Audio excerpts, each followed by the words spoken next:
Follow YouTube Mas dan Ember. Alasan Rasulullah mencium Hasan di bagian bibirnya, sedangkan Husain dicium di bagian leher. Rasulullah Shallallahu Alaihi Wasallam memiliki 7 orang cucu dari anak-anaknya. Antara cucu kesayangan baginda ialah Hasan dan Husain, yang juga merupakan putra dari anak bungsunya, yaitu Fatimah binti Muhammad dengan Ali bin Abi Thalib. Sejak kecil, Hasan dan Husain sudah mahir dalam meriwayatkan hadis.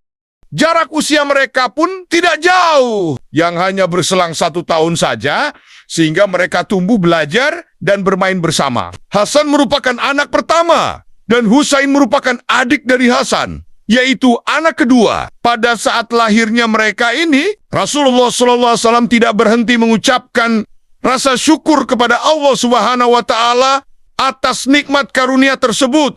Sayyidina Hasan lahir pada bulan Sya'ban, tahun ketiga Hijriah. Akan tetapi, ada juga yang menyatakan bahwa beliau dilahirkan pada pertengahan bulan Ramadan, tahun ketiga. Manakala Imam Nawawi pula menyebut dalam kitab At-Tausib, beliau menyatakan bahwa Sayyidina Hasan dilahirkan pada 15 Sya'ban, tahun keempat Hijriah.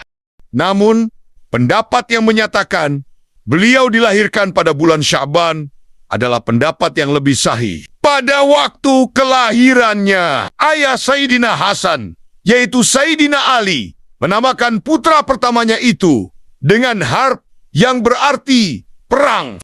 Akan tetapi Rasulullah SAW mengganti nama Harbe dengan nama yang indah, yaitu Hasan. Selain itu, pada kelahiran Sayyidina Hasan, Rasulullah SAW yang mengumandangkan azan di telinganya. Manakala ayahnya, Sayyidina Ali bin Abi Thalib, mencukur rambutnya. Sayyidina Hasan merupakan cucu Rasulullah SAW yang mirip rupa parasnya dengan Rasulullah. Bahkan tidak ada orang lain yang lebih mirip dengan Rasulullah SAW kecuali Sayyidina Hasan. Hal ini terdapat dalam riwayat Anas. Katanya, tidak ada seseorang pun yang lebih menyerupai dengan Nabi SAW dibanding Al-Hasan bin Ali. Sayyidina Husain merupakan putra bungsu dari putri Rasulullah, yaitu Fatimah binti Muhammad bersama Ali bin Abi Thalib, yang juga merupakan adik dari Sayyidina Hasan. Sayyidina Husain dilahirkan pada bulan Syawal tahun keempat Hijriah, yaitu setahun setelah kelahiran kakaknya, Sayyidina Hasan, di mana pada kelahirannya juga Sayyidina Husain disambut sama dengan kelahiran kakaknya oleh Rasulullah SAW dengan mengumandangkan azan di telinganya dan menyembelih akikah setelah 7 hari kelahirannya.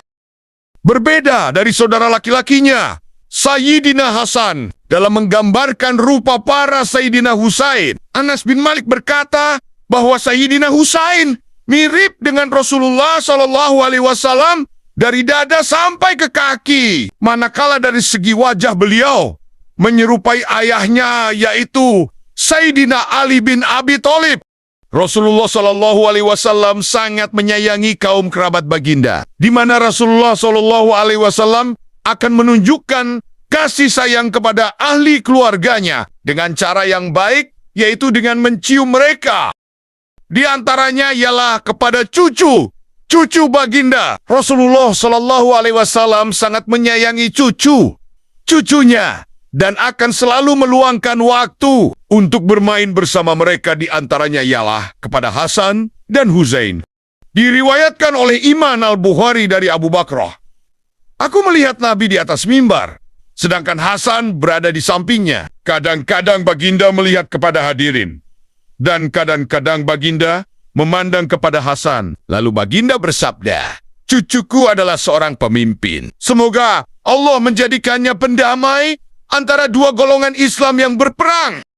Dikisahkan, pada suatu hari Sayyidina Husain, yang waktu itu masih kecil, datang menemui ibunya, putri bungsu Rasulullah SAW, yaitu Fatimah.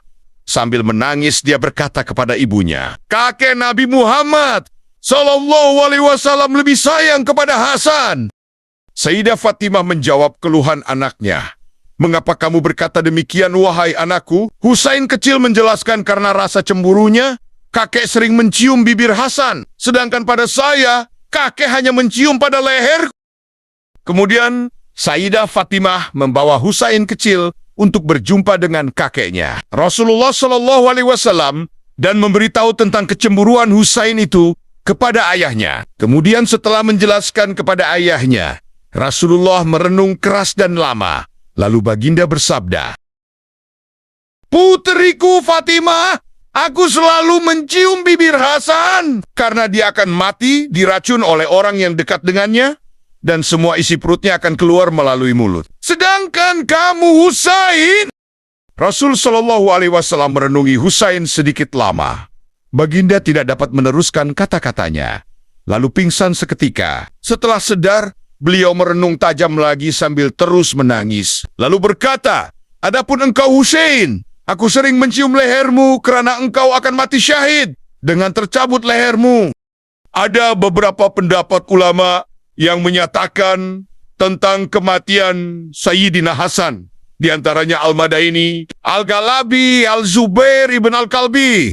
Dan selain mereka berpendapat, beliau meninggal dunia pada tahun 50 Hijriah. Manakala Al-Waqidi, Said bin Nufair dan Khalifah pula berpendapat bahwa Sayyidina Hasan meninggal dunia pada tahun 49 Hijriah. Akan tetapi, Imam Al-Bukhari pula berpendapat beliau meninggal dunia pada tahun 51 Hijriah dan dikatakan sebab kematian Sayyidina Hasan adalah karena racun yang diberikan oleh Jadah binti Alasi bin Kay, yaitu istri Sayyidina Hasan. Dan kisah tentang Sayyidina Husain diriwayatkan pula oleh Imam Ibnu Katsir dan menyebut dalam kitab Al-Baidiyah wan Nihayah menceritakan bagaimana Sayyidina Husain dibunuh di peperangan Karbala, yaitu pada 10 Muharram, bulan Asyura. Selain itu, Imam Ibnu Katsir juga menyatakan bahwa orang yang membunuh Sayyidina Husain dengan tombak ialah Sinan bin Anas bin Amr Nahai. Lalu dia menebas leher Husain dan menyerahkan kepala Sayyidina Husain kepada Hawali bin Yazid. Al-Bidayah 8/204. Riwayat yang paling sahih yang menceritakan peristiwa Karbala dilihat pada hadis Bukhari yang berbunyi, Anas bin Malik berkata, kepala Husain dibawa dan didatangkan kepada Ubaidullah bin Ziyad. Kepala itu diletakkan di dalam bejana, lalu Ubaidullah bin Ziyad menusuk-nusuk dengan pedangnya dan mengulas sedikit tentang ketampanan Husain. Anas berkata, di antara Ahlul Bait, Husain adalah orang yang paling menyerupai Rasulullah SAW. Hadis ini menceritakan tentang Ubaidullah yang menusuk-nusuk kepala Husain dengan pedangnya setelah beliau dibunuh. Diriwayatkan bahwa sahabat Rasulullah SAW yang terdiri daripada Zaid bin Arqam dan Anas bin Malik meminta agar Ubaidullah menyingkirkan pedang tersebut karena tidak rela melihat cucu Rasulullah SAW diperlakukan sedemikian rupa. Rizm Aizid dalam buku Mahar Bidadari Surga menjelaskan mengenai mati syahid. Seperti yang terjadi pada Sayyidina Husain, bagi para muslim yang meninggal di medan perang dan berjuang tanpa maksud tertentu sudah termasuk pada jihad fisabilillah. Oleh karena itu, seseorang yang mati syahid, jenazahnya tidak perlu dimandikan. Bahkan tidak perlu diberi kain kafan dan disalat. Cukuplah baginya dikuburkan saja dengan pakaian lengkap yang dipakainya ketika jihad fi sabilillah. Karena wafatnya tersebut, Sayyidina Husain menjadi cucu Nabi Muhammad SAW yang tidak mendapatkan kain kafan dari malaikat Jibril. Itulah kisah Hasan dan Husain yang mendapat ciuman berbeda dari kakeknya. Terima kasih sudah menonton. Semoga video ini bermanfaat. Subscribe, like, komen, dan share.